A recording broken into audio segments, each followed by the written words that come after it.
ഉണ്ണിക്കണ്ണനെ കണ്ടിറങ്ങി വെറുതെ തെണ്ടി തിരിഞ്ഞ് നടക്കുമ്പോഴാണ് ഈ കട എന്റെ കണ്ണിലുടക്കിയത്. കണ്ണിലുടക്കിയ പിന്നെ ഒന്നും നോക്കരുത്, നേരെ അങ്ങോട്ട് കയറുക. പണ്ട് കുട്ടിയായിരിക്കുന്ന സമയത്ത് മരത്തിന്റെ കയ്യിലും തവിയും ഒക്കെ ആയിരുന്നു കേട്ടോ വീട്ടിൽ ഉപയോഗിച്ചിരുന്നത്. അതൊന്നും കിട്ടാതെ ആയതോടെ പുതിയ സാധനങ്ങളിലേക്ക് മാറി. മരത്തിൽ പിച്ചള കെട്ടിയ നാഴി, എടങ്ങഴി, പിന്നെ ഭസ്മക്കൊട്ടയുടെ ഒക്കെ ഒരു കമനീയ ശേഖരം തന്നെ അവിടെ ഉണ്ട് കേട്ടോ.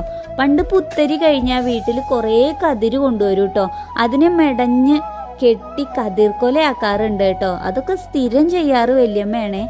അവിടെ കതിർക്കൊല കണ്ടപ്പോൾ എനിക്കതൊക്കെ ഓർമ്മ വന്നു കേട്ടോ. പിന്നെ കുറേ വിഗ്രഹങ്ങളും കണ്ണന്റെയും പിന്നെ ഗുരുവായൂർ ഗജരാജന്മാരുടെയും കഥകളി മുഖവും കൃഷ്ണനാട്ടം കളിയുടെ വിഗ്രഹങ്ങളും വാൽക്കണ്ണാടി, വിളക്ക്, പറ, നാഴി. പിന്നെ കർക്കിടക മാസമൊക്കെ ആയതുകൊണ്ട് രാമായണം വായിക്കുന്നവർക്ക് പുസ്തകം വെക്കാനുള്ള സ്റ്റാൻഡൊക്കെ അവിടെ ഉണ്ട് കേട്ടോ. അത് മാത്രമല്ല എല്ലാ കടകളിലും